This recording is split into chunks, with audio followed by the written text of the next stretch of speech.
Assalamualaikum warahmatullahi wabarakatuh. Hai teman-teman semua, gimana kabarnya? Kali ini saya mau sharing amalan apa aja yang bisa kita lakukan untuk menjemput buah hati. Penantian selama 5 tahun, barang tentu banyak nasihat dari orang tua, sahabat, dan ustadz-ustazah yang saya temui. Saya pernah mengikuti sebuah majelis. Di sana disampaikan salah satu amalannya adalah dengan beristighfar. Pada saat itu saya berpikir, apa hubungannya menginginkan keturunan dengan senantiasa beristighfar? Di majelis itu diceritakan sebuah kisah nyata dari Timur Tengah. Seperti apa kisahnya? Simak ya. Bismillahirrahmanirrahim. Ini adalah sebuah kisah nyata yang berasal dari daerah Timur Tengah, menceritakan tentang kisah sepasang suami istri yang berkeinginan kuat untuk memiliki keturunan. Berawal dari sang suami, Abu Yusuf, yang mendatangi seorang ulama besar yang pada saat itu sedang melakukan kajian dengan tema istighfar. Setelah kajian itu selesai, para peserta meninggalkan majelis keseluruhannya. Tersisalah Abu Yusuf dan sang syekh. Lalu Abu Yusuf bercerita, "Wahai syekh, aku sudah menikah. Alhamdulillah. Akan tetapi istriku belum hamil dan melahirkan keturunan, sehingga aku pun mencari penyebabnya. Semua dokter yang aku tahu keberadaannya telah aku kunjungi sebagai usahaku agar istriku hamil.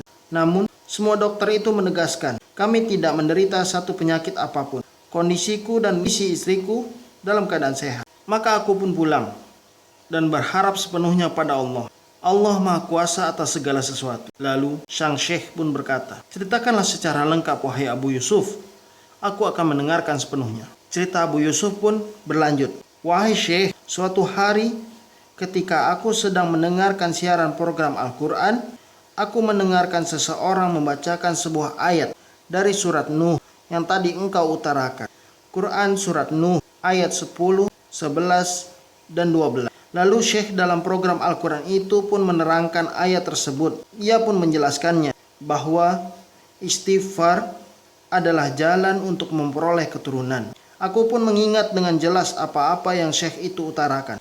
Ketika aku pulang, aku menceritakan keseluruhannya pada istriku.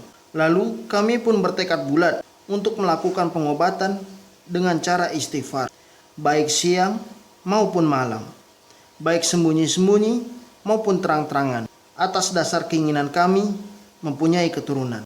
Wahai syekh, tahukah engkau apa yang terjadi setelah itu? Ternyata istriku hamil dalam bulan pertama kami beristighfar, hingga lahirlah Yusuf. Alhamdulillah. Syekh itu menimpali, "Sungguh atas kehendak Allah semua ini bisa terwujud. Maha benar Allah, dan dialah sebaik-baik di antara yang benar." Abu Yusuf berkata, "Wahai syekh, tapi kisahku belum selesai." Syekh itu bertanya, "Bagaimana kelanjutannya?" Abu Yusuf pun melanjutkan ceritanya. "Setelah istriku selesai menjalani nifas, aku berkata padanya, 'Wahai Ummu Yusuf, beristighfarlah untuk kehamilan anak kedua.' Dan kami pun beristighfar seperti yang pertama. Sehingga pada tahun itu juga istriku hamil dan lahirlah anak yang kedua. Alhamdulillah. Tatkala istriku telah selesai menjalani masa nifas yang kedua, aku berkata padanya, 'Wahai Ummu Yusuf, beristighfarlah. Aku menginginkan anak yang ketiga.' Istriku lalu beristighfar hingga lahirlah anak yang ketiga. Alhamdulillah. Tatkala istriku telah selesai menjalani masa nifas yang ketiga, ia berkata, 'Wahai Abu Yusuf, kita berhenti dulu dari beristighfar dengan niat meminta anak, agar anak-anak kita ini tumbuh besar terlebih dahulu. Setelah itu, kita beristighfar untuk meminta anak yang keempat dengan izin Allah.' Sang syekh berkata, 'Semoga Allah memberkahimu serta semua yang telah dianugerahkan kepadamu. Semoga pula Dia menjadikan keturunanmu sebagai penyejuk mata. Apalagi kau telah menyaksikan sendiri tanda dari sekian tanda-tanda kekuasaan Allah pada dirimu, istrimu, dan keturunanmu.' Mendengar hal itu, Abu Yusuf berkata, 'Amin. Akan tetapi wahai syekh, aku belum selesai bercerita.' Sang syekh terkejut. 'Kisahmu belum berakhir? Maka lanjutkanlah wahai Abu Yusuf.' Dipersilahkan oleh sang syekh, Abu Yusuf melanjutkan ceritanya. 'Setelah anak-anak kami tumbuh agak besar, aku berkata pada Ummu Yusuf, kita telah mempunyai 3 anak laki-laki. Marilah kita mengharap pada Allah Azza wa Jalla agar Dia menganugerahi kita seorang anak perempuan yang cantik. Wahai Ummu Yusuf, beristighfarlah dengan berharap agar kita diberikan anak perempuan. Di sela-sela cerita Abu Yusuf, sang syekh bertanya, wahai saudaraku yang mulia, apakah Allah juga menganugerahimu seorang anak perempuan sebagaimana Dia telah menganugerahimu anak laki-laki? Abu Yusuf menjawab, sebuah kabar gembira wahai syekh, saat ini aku berhaji, sedangkan istriku sedang menjalani masa nifas bersama anak perempuannya yang baru. Abu Yusuf pun tersenyum bahagia, sang syekh pun tersenyum. Lalu mereka berdua memuji nama Allah. Masya Allah, kisah ini sangat menginspirasi saya teman-teman. Kalaupun suami dan istri dalam keadaan sehat, ataupun ada kendala sakit, namun mereka berkecukupan secara materi, sehingga bisa mencoba ikhtiar ini dan itu dengan biaya besar, sungguh tak menjamin seseorang untuk mendapatkan keturunan.